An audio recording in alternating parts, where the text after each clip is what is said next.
Tere!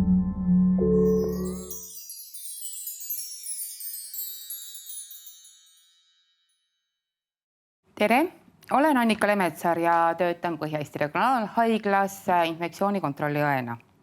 Ja täna räägin siis nakkushaigustest, nende levikust ja selle ennetamistest.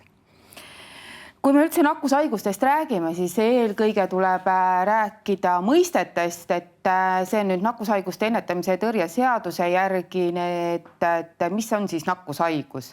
Et see on haigus või haigustunnusteta kandlusseisund, mis on põhjustatud nakkustekitaja sattumisest organismi ja mis levib või mille puhul on alust oletada levikut inimeselt inimesele või loomalt inimesele otseselt või kaudselt. Ja nakkushaige on siis inimene, kellel on arstiteaduses tunnustatud meetoditega diagnoositud nakkushaigus ja nakkuskahtlane isik on nakkushaige ka samades tingimustes olnud või haigest nakatuda võinud, kuid arstliku läbivaatuse ajal tal ei olnud veel sümptomeid. Kui üldse nakkushaigustest rääkida, siis tuleb eelkõige rääkida, mis nendega kaasnevad. Need on siis puhangud, epideemiad, pandeemiad. Mis asi on puhang? Puhang on siis, kui nakkushaigus esineb arvukate juhtudena, mis on omavahel seotud ja on ühise nakkusallikaga ja ühiste levikuteedega. Siia võib näiteks tuua 2011. aasta H-hepatiidi puhang, mis oli Eestis, kus kokku 3 kuu jooksul registreeriti 103 haigusjuhtu. Kõik need haigusjuhud algasid Viljandist erinevatelt üritustelt. Siis on toidutekkelised puhangud, mis võivad tekkida toitlustusasutustes, restoranides. Kõige levinumad on salmonella puhangud, gripipuhangud, kas siis gripipuhanguid võib ka olla peresisesed, 2, 3, 4 inimest või siis gripipuhangud võivad olla hooldekodus, erinevates asutustes, haiglates, üldse sellistes kohtades, kus inimesel väga palju mitmekesti koos väga kaua aega. Siis noroviiruse puhangud, mis on ka iga-aastased erinevates kohtades, mis siis on just oksendamine ja kõhulahtisus, mis on väga kergesti nakkav ja kui juba üks juht on, siis sellises näiteks hooldekodus selle ühe juhuga kindlasti asi ei piirdu, vaid sealt tuleb see puhang.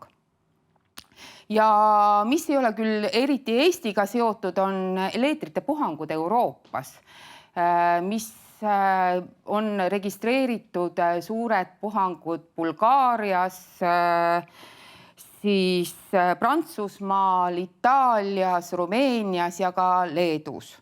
Eestis oli eelmise aasta 27 leetri haiguse nähtu, aga need kõik olid sisse toodud, et Eesti-sisest levikut leetrite puhul ei ole olnud. Epideemia ja pandeemia.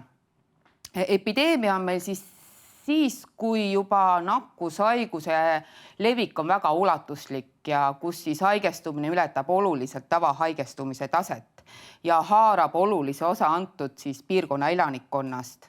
Näiteks meil on epideemia, mis algas juba, esimene juht oli 1981. aastal, on HIV-viirus AIDS.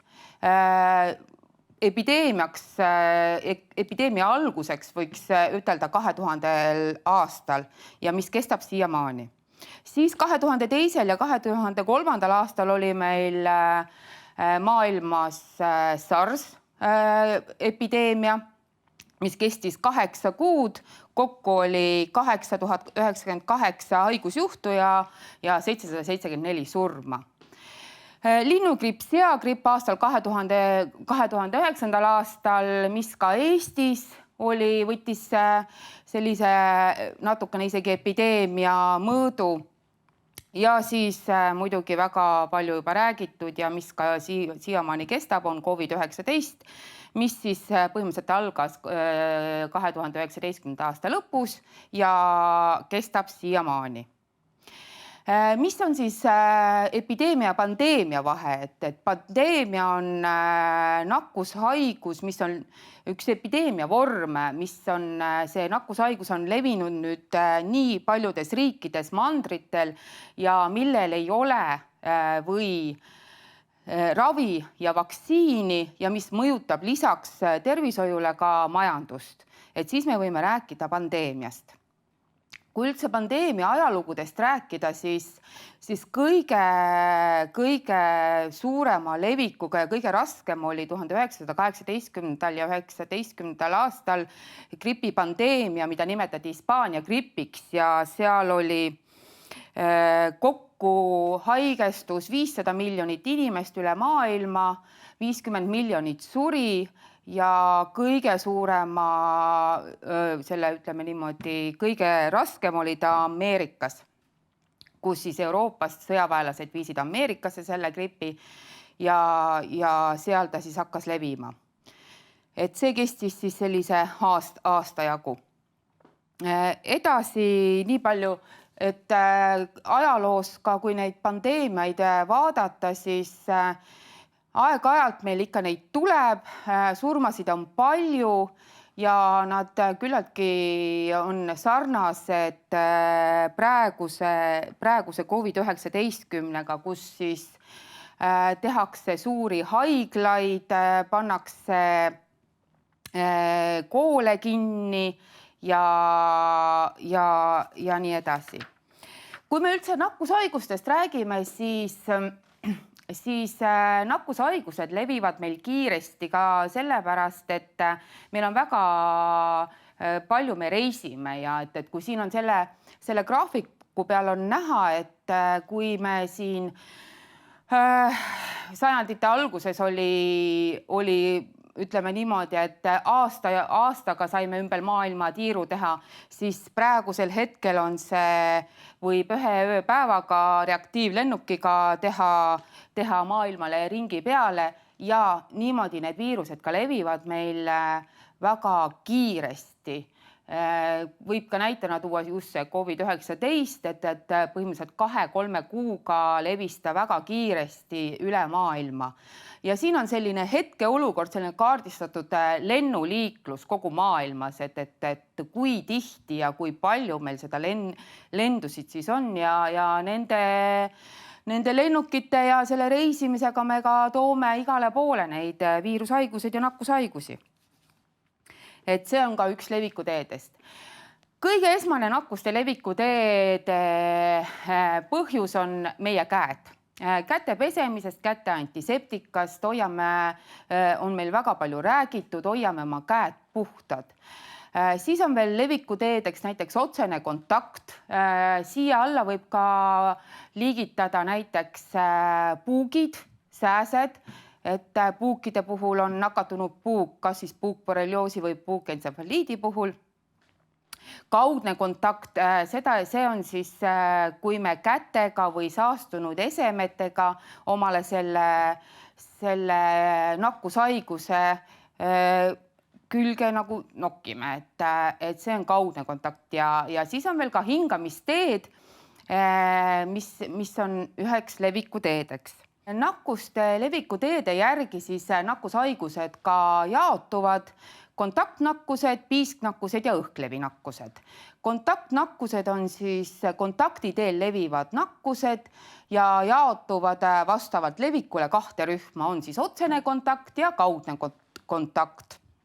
Otsene kontakt on, kui mikroorganismide levik on nakatunud või koloniseerinud isikult teisele vahetu kontakti teel. Ja kaudne levik on siis, kui siin on just saastunud pinnad, esemed, mille vahendusel me selle nakkuse võime saada. Teiseks on piisknakkused.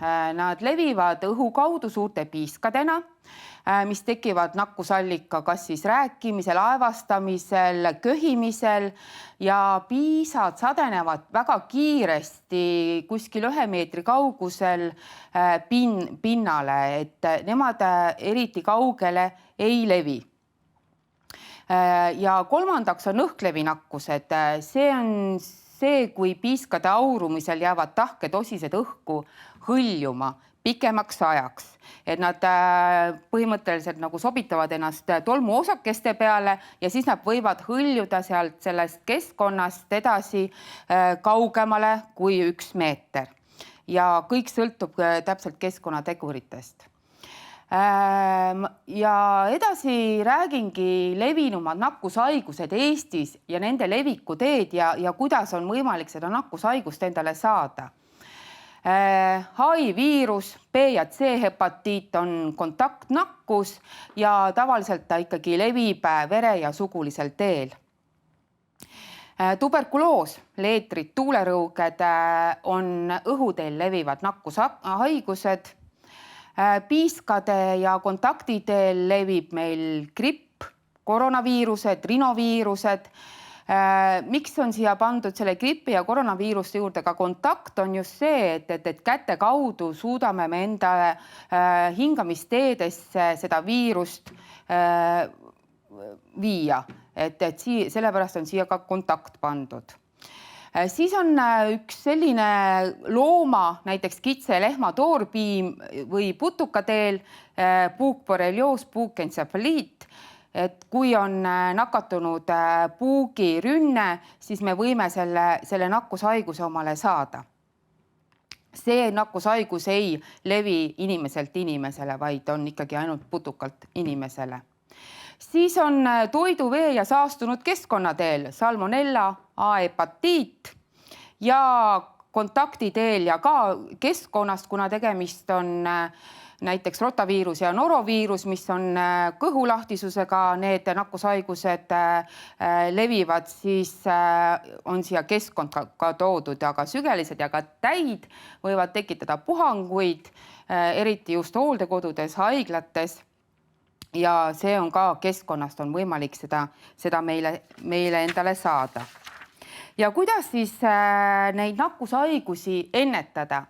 Kõigepealt esmaseks on ikkagi kõik vaktsiin välditavad nakkushaiguste puhul on vaktsineerimine. Erinevad vaktsiinid on meil olemas, me oleme suutnud kõikide enim levinud nakkushaiguste puhul elimineerida nad Eestis vähemalt, et meil ei ole neid nakkushaigusi väga palju.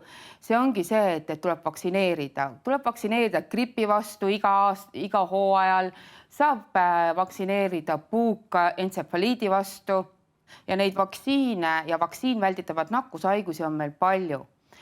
Teiseks on loomulikult kätehügieen. Kui oleme kuskil ühiskasutatavates ruumides, siis kui ei ole võimalik kohe käsi pesta või teostada käte antiseptikat, siis vältida käte panemist suhu, ninna, silmadesse, mitte süüa eelnevalt pesemata kätega, siis võib öelda seda, et me suudame kuidagigi neid nakkushaigusi omal ennetada. Kolmandaks on köhaetikett. Vanasti, kui mina veel väike olin, siis öeldi köha puhul, kui sa köhisid, siis pane käsi suu ette. Tänapäeval me enam ei räägi niimoodi, me õpetame oma lapsi juba hoopis teistmoodi. Kui me köhime, siis me keerame oma pea kõrvale ja köhime kas siis varrukasse või siis ühekordsesse taskurätikusse. Ja kindlasti on väga oluline selle köha puhul, et kui me köhime või aevastame, siis pärast seda teostada kas siis käte antiseptika või käte pesemine, et ma seda viirust, nakkushaigust ei viiks edasi kontaktpindadele. Ja muidugi, mis on ka nüüd selle COVID-19 puhul on väga aktuaalne, on see, et haigestununa olla kodus, vältida tööl käimist ja rahvarohkeid kohti. Ka kõige väiksema nohu puhul me peaksime olema kodus. Siin on Terviseameti selline skeem nakkushaigustest, mis on siis vaktsineerimise mõjul, mis on nagu vaktsiini mõjul meil peaaegu täiesti kadunud, et siin on näha, kuigi on veel 2018 andmed, aga kui siin vaadata, et 1920 olid meil rõugeid ja 2018 ei ole meil neid enam üldse, meil ei ole mitmeid aastaid neid olnud. ja siin on nagu need kõik on näha, millal miski, kui tuli vaktsiin, kui hakati vaktsineerima, et kui tõhus oli siis see vaktsineerimine ja meil need nakkushaigused kadusid ära. Et vaktsineerimine on üks väga tänuväärne asi, mida peab kindlasti teostama. Ja siin on ka köhaetikett, mida meil peaks kõigil olema kogu aeg silmade ees, et kui peaks olema meil mingisugused viirusnähud, et me kindlasti seda teostaksime. Selle loengu ajal ma ei rääkinud nakkushaigustest kui sellist, nende iseloomudest, nende diagnoosimistest, aga kõike seda on võimalik lugeda Terviseameti kodulehel nakkushaigused A-Z-ini, kus on kõikide nakkushaiguste kohta kirjutatud täpselt nii, nagu te tahate omale teada saada. Teine lehekülg, kus on väga hästi kõikide vaktsineerimisest väga palju kirjutatud, kuhu saab küsimusi püstitada, on vaktsineerimine.ee. Seal on ka erinevad videod, mida ma väga soovitan seda lehekülge külastada ja vaadata, millal vaktsineerida ja millal mitte vaktsineerida. Ka siis, kui hakkate reisile kuskile minema, et siis kindlasti tuleb vaadata, et milliseid vaktsiine peaks tegema. Näiteks nagu siin ma ennem rääkisin, et leetrite puhangud on paljudes Euroopa riikides, siis me peaksime natukene mõtlema selle peale, et äkki peaks ka vaatama üle oma selle leetrite vaktsiini. Ja kõiki statistilisi andmeid saab vaadata Terviseameti lehekülje pealt. Tervise Arengu Instituudi statistika on HIV-viirus ja tuberkuloos ja Euroopa statistikat saab vaadata ECDC Euroopa haiguste ennetuse keskuses. Selle lehekülje pealt saab kõiki statistilisi andmeid vaadata kogu Euroopa kohta. Tänan tähelepanu eest ja olgem terved!